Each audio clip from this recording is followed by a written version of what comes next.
Welcome to Access Utah. I'm Tom Williams.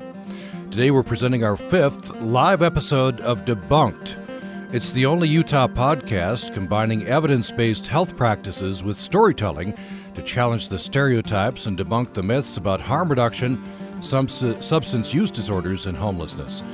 And today we once again welcome in Debunked host Don Lyons. Don, great to have you with us again. Thanks for joining us. Hey, Tom, great to be with you. Good to have you with us. I think you're going to welcome in our guests. Yeah, I think so. It's another great episode today, Tom. We have some wonderful guests here. We have Mary Jo. Mary Jo, are you with us? I am. Happy to be here. Hey, Mary Jo. Good morning. And then we have Ashanti. Ashanti, are you with us? I am. Good morning, sir. All right. Good morning. Oh, don't call me sir. You make me feel old. Just call me Don. Well, thank you for joining Mary Jo and Ashanti. Like Tom said, we're building off a myth here. We're looking at debunk this myth, and it's kind of a robust one. But Ashanti, I want to start with yourself. And we're looking at debunking the indigenous and non-indigenous groups that they can't work together and solve issues. So Ashanti, before we dive into the questions there, could you give the viewers some background on yourself? Yeah, of course. So my name is Ashanti. I work for the Skull Valley Band of Goshutes, located here in Utah. More so in like the Tooele County. I'm also the business development director for Warrior Spirit. We are a Native American treatment facility. We practice Native American beliefs, and that's how we walk people through the 12 steps of healing. We also are affiliated with White Bison, which is the founder of Well Variety. And I'm just an advocate for our community, for our communities as Native people, and I'm just so grateful to be here and on the podcast. Thank you for having me. Thanks, Ashanti. I'm glad you're here. You got some great background, and Well Variety does some incredible work throughout Indian country there, Don Koyas and Kateri. So that's awesome. Ashanti, I want to start with yourself. And when we think about this myth, right, that indigenous and non-indigenous groups cannot work together to solve social problems, what are some first reactions, first thoughts that come to mind when you hear this myth?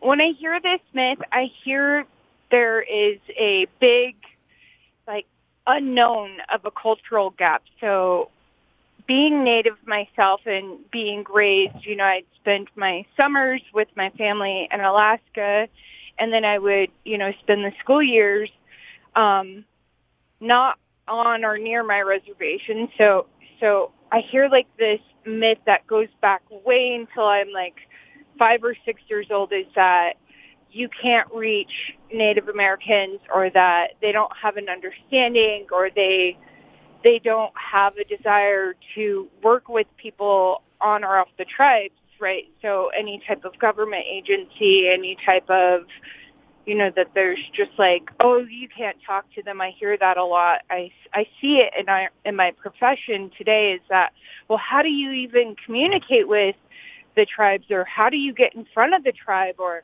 there's just this myth that we don't want to work with the communities, and that we don't want to, be connected and try and solve problems that come up, or that were unreachable. And, for me, it is because deepest desires while walking this, or walking the Red Road myself, is that I want to build those bridges. I want to be that person that is approachable and connected and open and willing to listen and hear from both sides. Where are the gaps? What are we missing? Where are the cracks? And how do we problem solve those? So, for me, it's a myth that just has probably been around for a really, really long time, is that we're unapproachable. We don't want to help, that we don't want to be connected, that we're not willing to utilize resources. And for me, I see it completely different. The tribe that I work for is very involved in the community, is very involved in what we can do to better not only our county but the state, and how we can connect with other tribes to do so, how we can connect with non-natives and all the entities, the hospitals, the behavioral services around the area. How do we get in there? How do we make it so that everybody knows that we're in this and doing these things together? Right on. Thanks, Ashanti. I'm going to go to Mary Jo here in a second, but I want to stay with you, Ashanti, because you hit on some really good points. I want to kind of dive just a little bit in here, because I think this myth it's a robust one, right? There's elements of historical trauma that the residue of the historical trauma, federal policies, and different things that both sides have to kind of wade through, especially in working in systems and services. And, I had an elder tell me that we're all in the same boat, so we got to find ways to work together and understand each other. But Shanti, speaking from your perspective, as an Indigenous person, working with communities, grassroots, different organizations, tribal nations, urban organizations, when you're interacting with non-Indigenous groups and systems, how do you, if you can just share with the audience, how do you approach that? What are some things that you think about to kind of have a productive and useful partnership?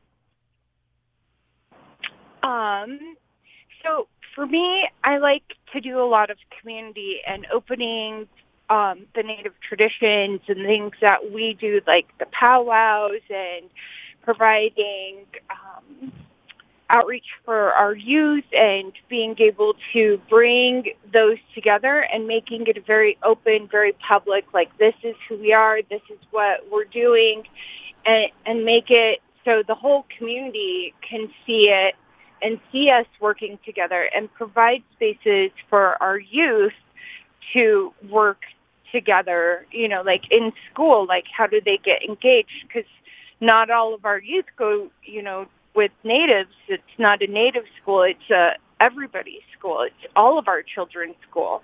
And to be able to participate and to really emphasize, like, these are our stories, this is who we are, this is our culture, have cultural dances and performances, and it's everybody's invited, and be able to bring that piece. It's not like forced, like this is who I am. These are people that are invited and willing to participate, and so I see a lot of that in our community. And then we have at the Urban Indian Walk-In Center, they have like art for sale on Fridays. I'm not sure if they're still doing it, but that is a huge piece because it brings a huge part of our culture. That's where we speak from, is our heart, and we put it into our artwork that we do with our hands and our minds, and it's shared from generation to generation, and then it's open for everybody to come in and to buy and to have that piece, that's piece of our story. It's a piece of our culture. It's a piece of our history.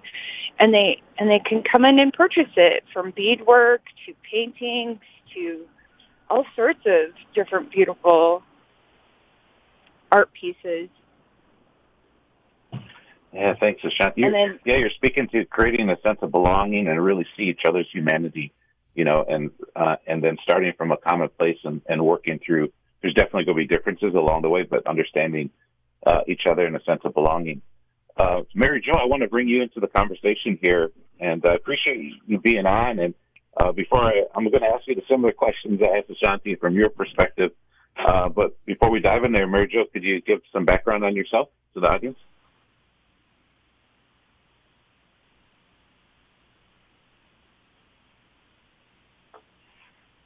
Hey, Mary Jo, you might be on mute there. I was sorry. I didn't want to have you hear me gulping coffee. Sorry. Oh, that's no problem. You need the coffee, though. I'm glad you're taking the drink. But go ahead, Mary Jo. Good morning. Yeah. So my name is Mary Jo McMillen, and I am the Executive Director of USARA, and that is the Utah Support Advocates for Recovery Awareness. And we are a nonprofit, peer-run organization, and we started back in 2006. I became the director in 2010, and our mission really is to connect and inspire communities to advocate for addiction recovery. And what we see in Utah is, and I think with recovery community, is a connection that we recognize as being one of the most valuable assets for people to recover from drug and alcohol addiction. And I am a woman in long-term recovery myself. I've been in recovery since September of 1985 and have also been very active in substance use disorder treatment. I'm a licensed substance use counselor and have been doing this work for about 33, going on 34 years, and very, very passionate about supporting people in recovery and the people who support others to find recovery. And know Ashanti and met Ashanti, I think we met about 3 years ago, and have definitely watched her in the arena of her advocacy. So I'm also an advocate, and any kind of things that we're looking about, groups working together, is of interest and importance to me. Thanks, Mary Jo. Thanks for the work that you do as well. And Mary Jo, from your perspective, being a non-indigenous person, interacting with the systems and communities and folks, what are some initial thoughts and feelings that come to mind for you when you hear that myth, the indigenous and non-indigenous, they can't work together, they can't solve problems together? What comes up for you? Well, I think it's something that I think the myth happens because we're not addressing it. We don't talk about it. What I would say that it would be a myth, but I think what happens is there's this non-effort. Sometimes there's perhaps passivity on non-indigenous people. And the myth might be, that they don't want to have us non-indigenous people interfere with Native American culture or approaches. And I think it's really just non-effort. And so the myth just continues that we can't work together, or that it's best for indigenous people to work, amongst each other, and non-indigenous people just stay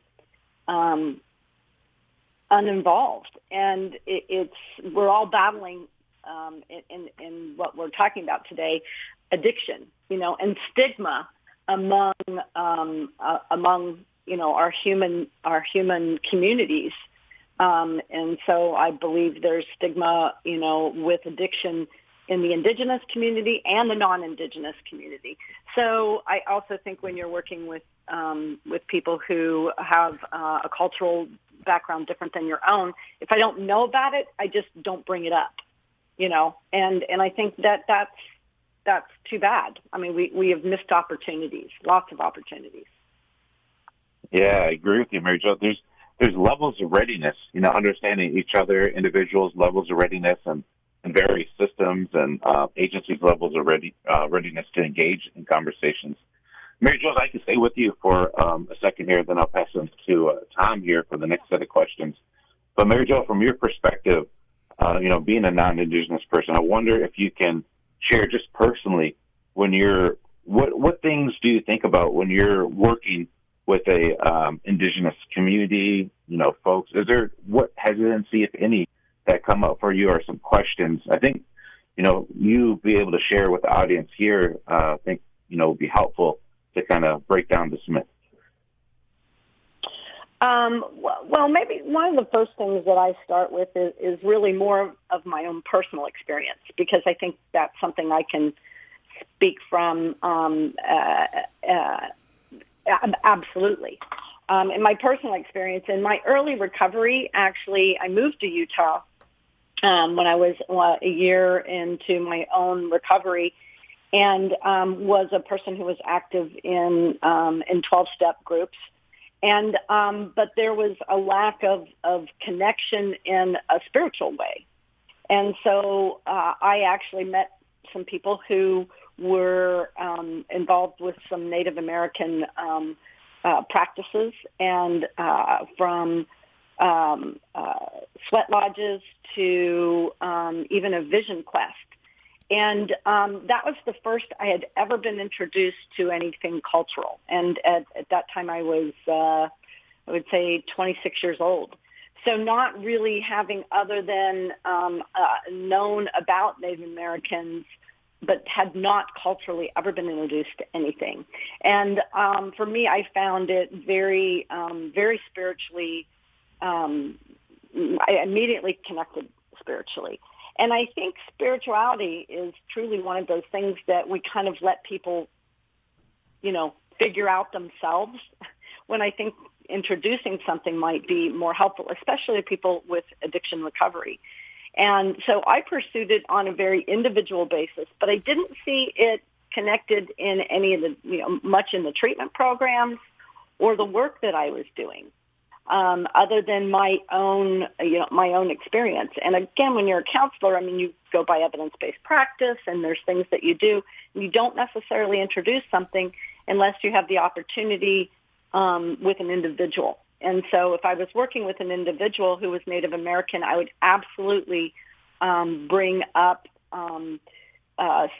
have they ever been introduced to material that was specific to a Native American? And of course, when I was looking as a counselor for what was available, I did get the opportunity to learn more about white bison and the book that they wrote, Red Road to Wellbriety. And I found it actually so, incredibly important when I was working with a Native American person.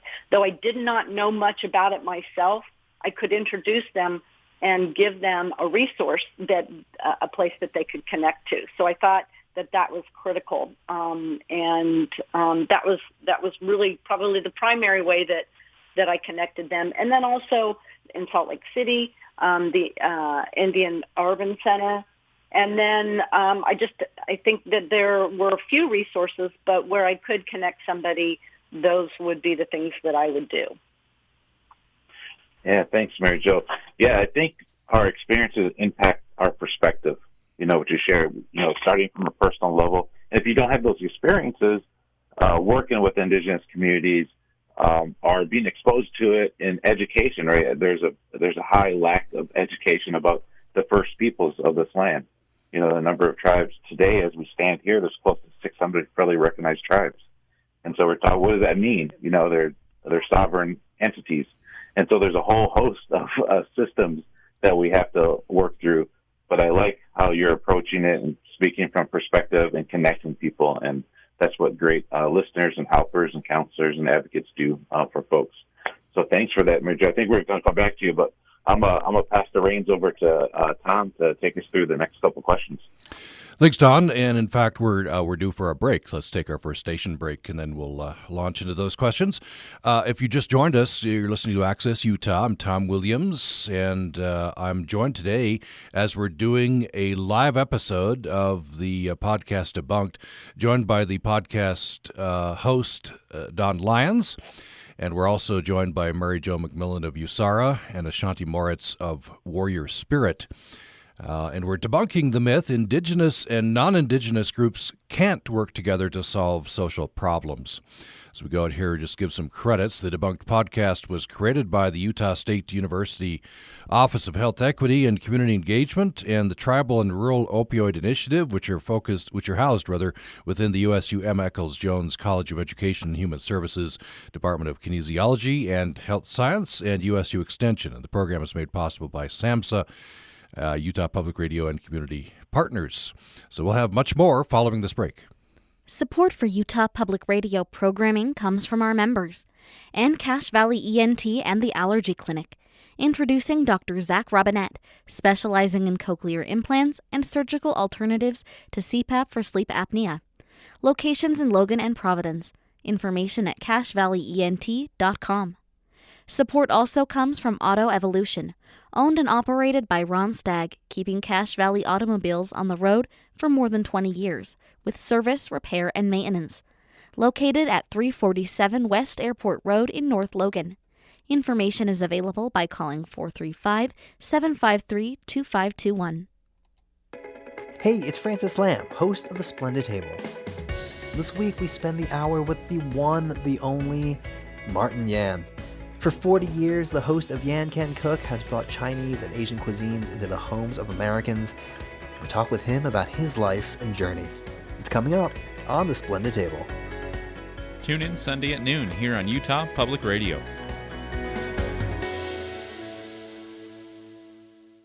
I'm Jasmine Mesa, one of the bilingual reporters at Utah Public Radio.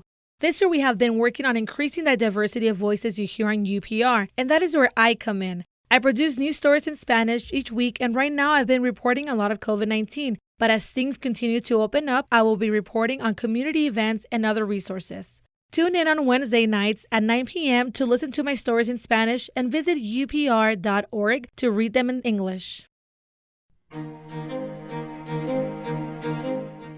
Thanks for listening to Access Utah today. I'm Tom Williams. We're presenting another live episode of the podcast Debunked. It's the only Utah podcast combining evidence-based health practices with storytelling to challenge the stereotypes and debunk the myths about harm reduction, substance use disorders, and homelessness. And we have with us Debunked host Don Lyons. We also are talking with Mary Jo McMillen, Executive Director of USARA, that's Utah Support Advocates for Recovery Awareness, and Ashanti Moritz is with us, Outreach Director for the Skull Valley Band of Goshutes Warrior Spirit Recovery Center. And we're debunking the myth indigenous and non-indigenous groups can't work together to solve social problems. So in this segment, let me start with you, Ashanti. How has this myth impacted your work?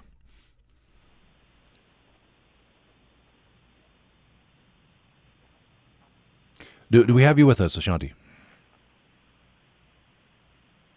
Yes, can you hear me? Yes, we can hear you now. Yes. So the question is, with this myth, indigenous and non-indigenous groups can't work together to solve social problems.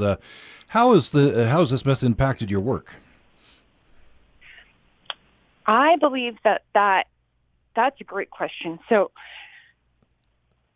if anything, I feel like it has given me more of a desire and more of a drive to kind of build bridges and to open up and communicate and advocate and be, I guess, like the squeaky wheel to try and get as much information gathered myself and be able to share it across the board. I was in, I think it's like Utah Youth Initiative is what it's called, and we gather collectively as a community and we sit together and I started noticing like there's these boxes of information and data gathered, for our youth along the school lines, and the boxes were like black. And I'm looking at the keys, trying to figure things out like, okay, the dots mean this and the little lines in the box mean that, but there's nothing for what a black box means. And in me being me and extremely curious as to why the boxes were black, I raised my hand and I'm like, well, how come these boxes are black? And they tell me, well, that's because there hasn't been communication any of the tribes in the surrounding area, for a number of years. So there's actually been no data collected. And I was stunned and baffled. And I was like, well, this is interesting. So what do you mean there's no communication? What is that, like us on our end as the Utah Education Board, or is this just because the reservations, like what, tell me what that means. And they were like, well, we just don't have anybody that can go in between and to collect this data. And I'm like, well, are you emailing people? Are you calling people? Like what, how do we fix this? And from that moment on, I think that was about 12 years ago, from that moment on, it has become like this personal passion of mine that we really just open up all of our lines of communication and just be as open as possible. So when I find information out, it's like my job to gather and communicate and bring people together. I think that is one of the biggest parts of my job or in my career, is bringing people together to communicate. see what we can do along these lines to make sure that there's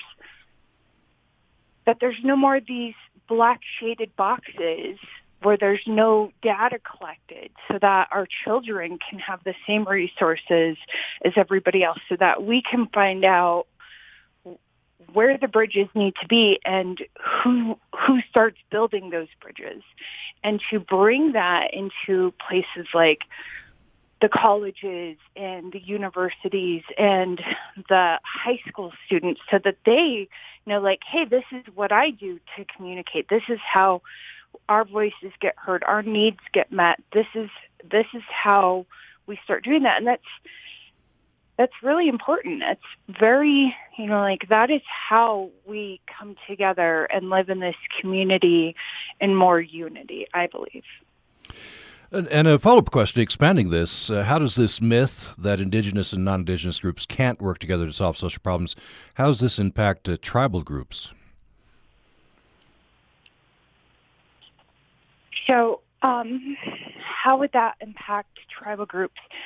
So to me, it makes, for me and my, how I see things, it would be like, oh, well, why can't we work together? What is it? And it becomes like, we've tried for many years. I've heard the state say that we've tried for many years to build these bridges, to make these connections. We can't find ways to communicate. And it just kind of baffles me as to what Natives are seen like what are our executive committees seen like, what are the people that are, the heads of the tribe or the face of the tribe, like, how are we being perceived if it's like, oh, we can't communicate with you? I see so much effort within the tribes and within our tribal communities, from Washington state to this state, where we are doing everything to be loud and to be heard and to be approachable and to bring cultural awareness into education, like bringing our languages back, having time where we do language classes, having that be implemented in and around the school. For me, in Utah, I have a child who's in elementary school, and I get newsletters constantly of like, hey, this is what we're doing. We're going to have this cultural night, and we're going to focus on this language, and we're going to focus on these types of traditions this night. And I think they do about something every 2 weeks, so about 2 times in a month. But I make sure I always respond, and I make sure I do the surveys, like, how did you like this? How did your kid engage in this? What did they not like out of this? What can we do better?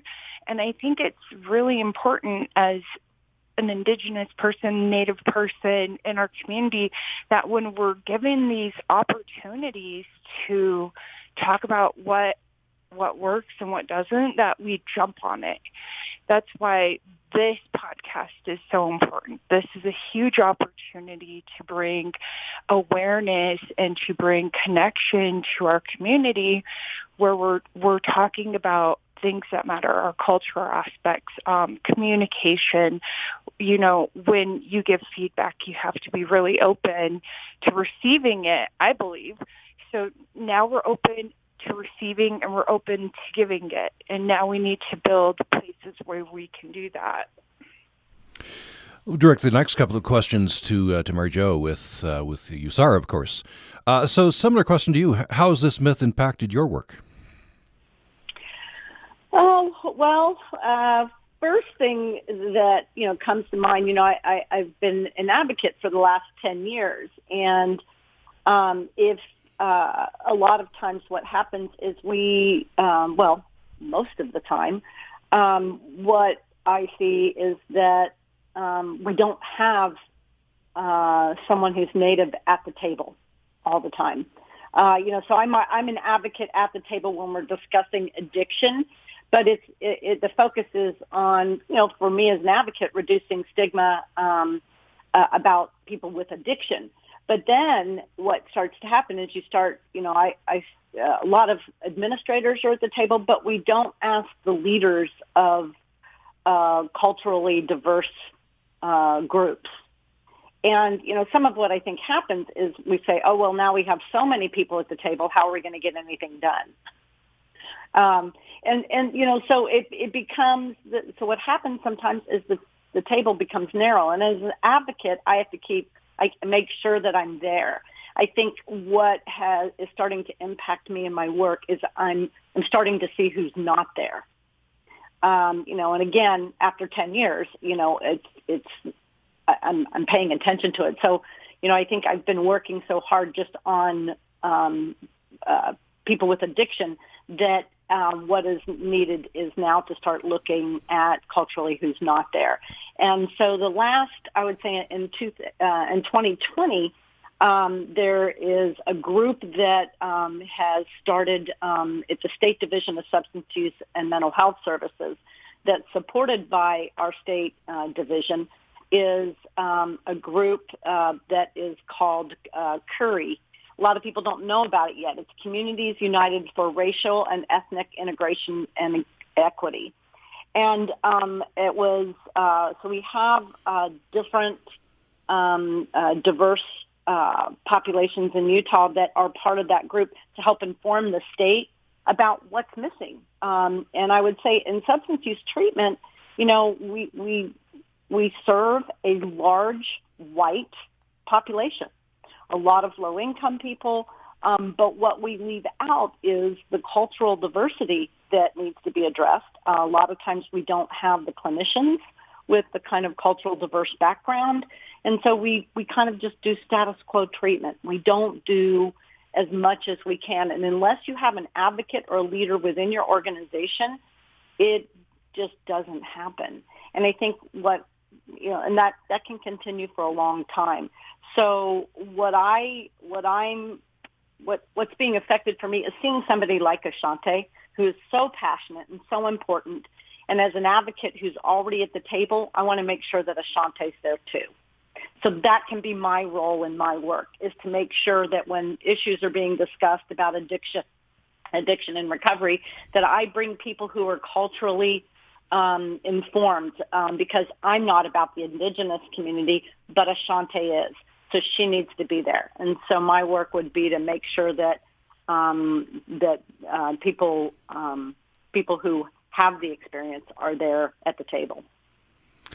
And Mary Jo, a related question, how does this myth, again, the myth is indigenous and non-indigenous groups can't work together to solve social problems. How does this myth impact rural communities? I think probably the same. I think in rural communities, it's like people kind of keep to themselves. The myth being that I think what Ashanti said, that they want to take care of this problem themselves.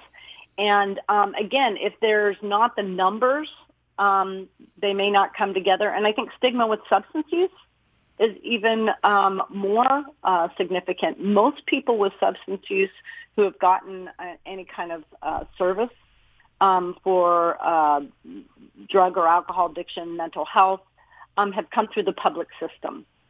And I think a lot of times it's like, well, the tribe takes care of it themselves. So I don't know that is true. And that's just it. Is it true or is it not true? And so sometimes I think we just are passive once again. We don't ask enough questions. And I know we're starting, as our organization has a grant, we're going to start connecting with people in San Juan, which is a targeted area where we do have indigenous people. So it's going to be important for us to start to make those connections and start to ask, how can we help you build addiction recovery community in your indigenous community? Very good. Don, I think we're due for another break, so let's take another break, and then we'll have you launch in the next section here. So you're listening to Access Utah. I'm Tom Williams, and this is a live episode of the podcast Debunked. and we're debunking the myth indigenous and non-indigenous groups can't work together to solve social problems. We have with us the podcast host, Don Lyons, and we also have Mary Jo McMillen with USARA and Ashanti Moritz with Warrior Spirit. We'll be back following this.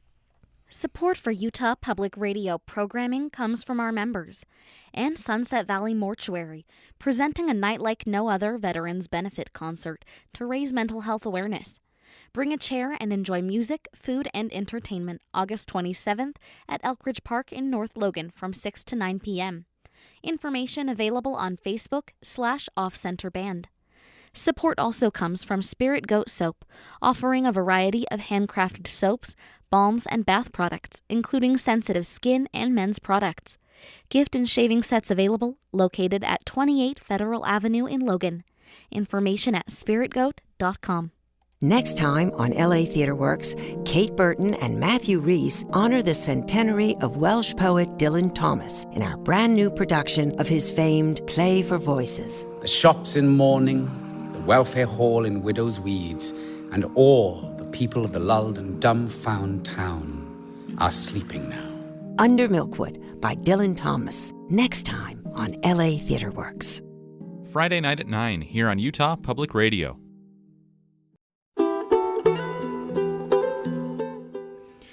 Thanks for listening to Access Utah. I'm Tom Williams. Today it's another live episode of the podcast Debunked. It's the only Utah podcast combining evidence-based health practices with storytelling to challenge the stereotypes and debunk the myths about harm reduction, substance use disorders, and homelessness. And we're talking with Debunked host Don Lyons, also Mary Jo McMillen with USARA, and Ashanti Moritz with Warrior Spirit. So, Don, take it away, this next section. Yeah, thanks, Tom. This is a great conversation, and I wish we had more time because I think this can dive into a lot of different areas and build traction. But I want to start kind of shifting to some actionable take-home items for the audience out there listening. And this conversation is building off our first live episode, which we talked about, non-indigenous groups moving beyond the allyship and going to co-conspirator aspects. And, for purposes of this conversation where we're talking about co-conspirators, is someone who understands the inequalities and inequities in the systems and also the impacts of historical trauma and how that affects communities today. And, folks who want to work alongside with indigenous communities.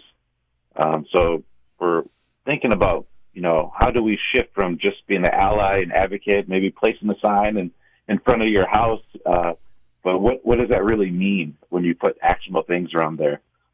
So Ashanti, I want to go to you, and I think this is a good opportunity, from your perspective, and think about as a citizen of a tribal nation, as an indigenous person, as an American Indian. There's multiple names that is given to us and we put on ourselves. But from your perspective there, and working with non-indigenous groups, what would be some advice for those non-indigenous groups, maybe those individuals in those systems? How can they come beyond the allyship to a co-conspirator, someone that's working alongside you in healing and working? So what would be some advice, some best qualities and characteristics that you could share? Great question. I really like this question because advice. If I were to be able to share a piece of advice, it would be to take the time to one, kind of embrace the differences by going online, by looking at the surrounding area of where you are, and almost get familiar with the tribes in your area, with what their names are. Like our tribe serves Tooele County. Tooele is a Goshute word. I don't know if a lot of people know that even live in Tooele, but to know, that cultural part, that little bit of history of why the counties are named what they are, why the areas and the rivers and the parks are named what they are, that you would feel more connected than ever before to know that you're in, tribal land, tribal areas, and that there's more of a history to it. And then another great point would be exactly what Mary Jo said, like make room at that table for all different cultures and aspects to have a seat there and to know deeply what their needs are, to invite that to be spoken about in a conversation, and to really be able to, like, there's this expression, it's like take the cotton or something and take it from your ears and put it in your mouth, so that you are listening and you are openly listening with an open heart to what people need, like to powwows, to drum music, to the flute, to what dream catchers mean, the different rocks and the stones and the colors and what that means, the medicine wheel or the wellness wheel, and what that means, and the more that you take the time to educate or yourself or to even look into and be curious about it, you'd be surprised at how much of the culture is already embedded into the community. And I think that is, if I were to give any advice, it would be, and to know that there is a bunch of historical trauma, that there is, there are proper names, and to know why, mascots are offensive and why we don't call our regalia costumes, and to not call a powwow a fair, that these are the differences. Like the powwow is a spiritual place. The fair is where we gather to go have fun, and to show different things that we've worked on, a harvest, and to be proud of those things. A powwow is where we gather together and, we're dancing for one another and we're celebrating in the different, elements of life. So, just to know the little things and to be able to word things a little bit different, take the time and really learn the names of the parks and the places of where you live. You would have it would be so eye-opening if we could talk about these things in school even, or, just stuff like that, I suppose. Thanks, Ashanti. Mary Jo, I'm going to come to you in a second. I have a specific question about barriers, substance use, and housing.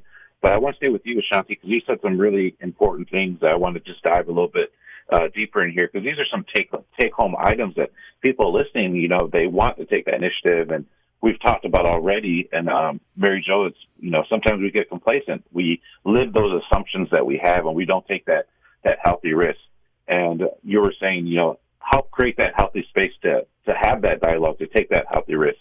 And the other thing I want to ask you, too, is from your experience, and from mine growing up in Detroit and also, urban and working with tribal nations, is that it's kind of an uphill battle for folks, on both sides, for tribal folks and non-tribal folks. Is because the system, the education system, various systems, they don't have the histories there. The stories are not there. So it takes a lot of initiative for people to learn that and gather that if they're not exposed to it. So I want you to just elaborate a little bit on, you said it, take the time to listen and, take the initiative to learn. From your perspective, is that one of the most critical aspects when you think about someone who's non-indigenous, is take that initiative and, put it on themselves to learn about the tribal folks in their area? I think that, today we are doing a lot better than we've done in the past, and we have a lot of our educators in our system who are excited and willing and wanting and pushing to learn about our own land and what has happened, what has transpired, and what has gone through, and to not push it under the rug, and to not just continue putting forth this education piece where Christopher Columbus was the first person here on these lands, and he discovered America, where they're talking about the indigenous ways and what had happened. And even though we have a very hard history, and there's so much historical trauma with the boarding schools and the wars and, the long walk and putting Native people into reservations, even though our history is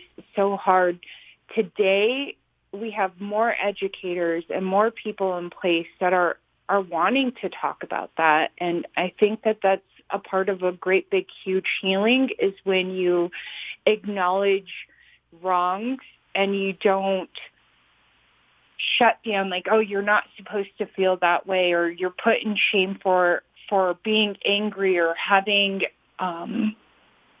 a desire to be heard and to change our history and our history books and to bring light of what happened on these lands, and today I see a lot of educators be like, this is what happened, and this is where we are now, and this is how we bring balance into today. And that is really what it is that we're not dwelling, but we're acknowledging, and we're inviting a space for healing, and we're bringing balance of that healing. So we're bringing our culture back in, we're bringing the respect for our culture back in, we're bringing the light and the love back to our people, and we're acknowledging that the hurt is there, and we're, being able to push forward. And that to me is really a big part of letting go this historical trauma, not because we need to, not because it hasn't been done,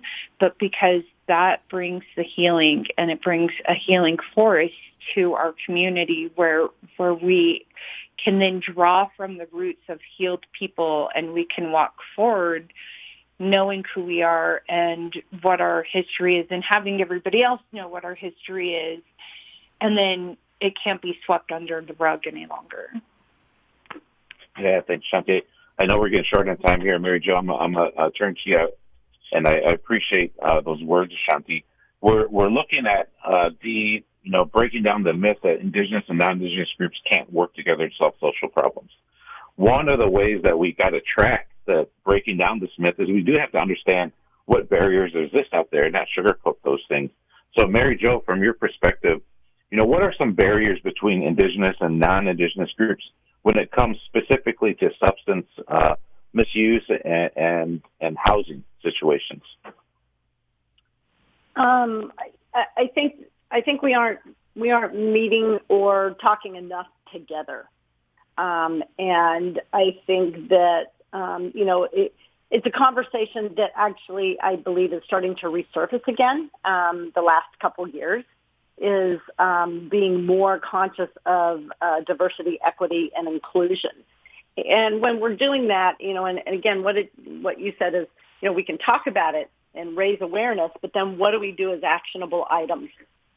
And I think in the communities where we are talking about, homelessness and mental health and substance use, is we need to have all the leaders who are willing to represent people and what's going on in each of our cultural communities discuss it together, because substance use is I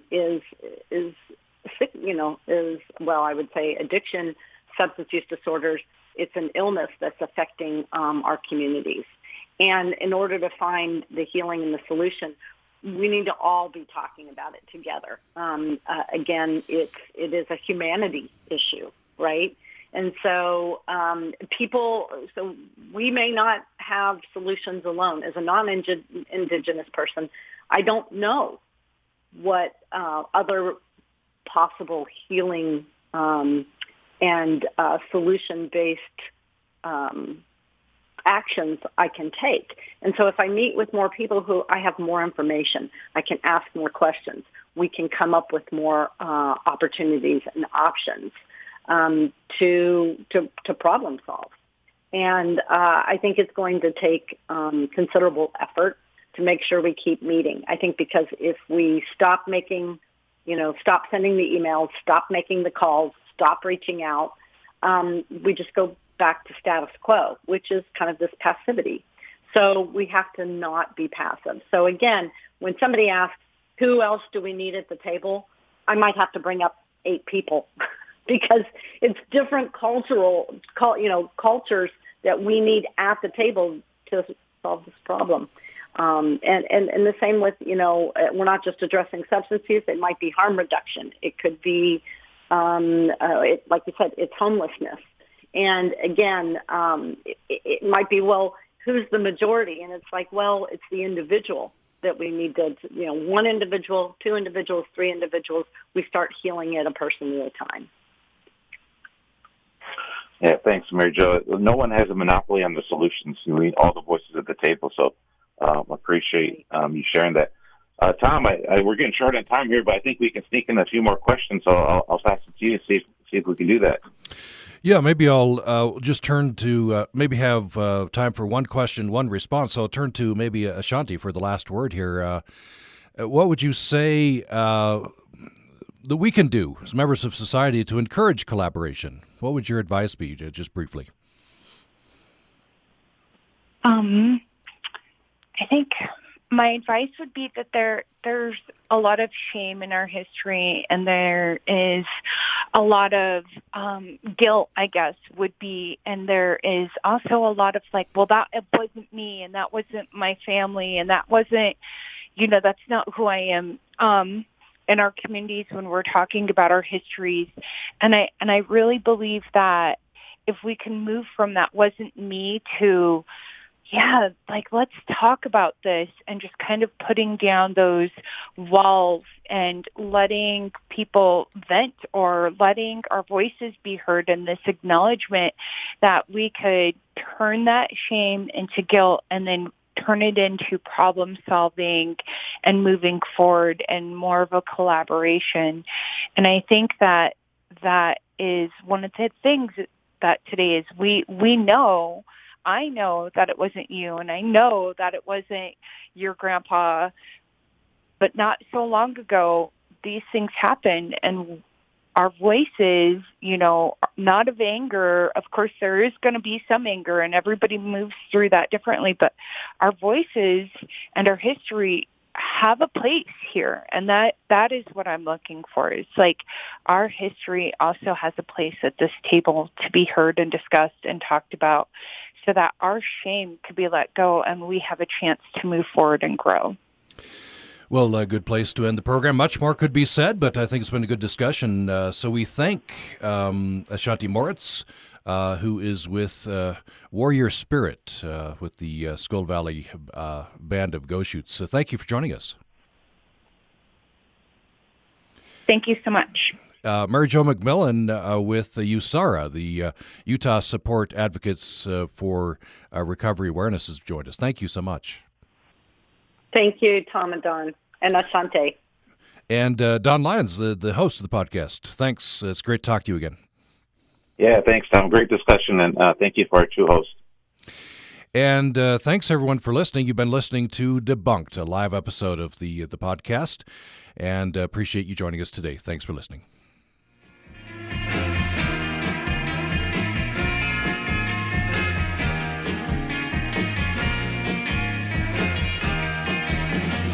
A service of the College of Humanities and Social Sciences at Utah State University, this is Utah Public Radio.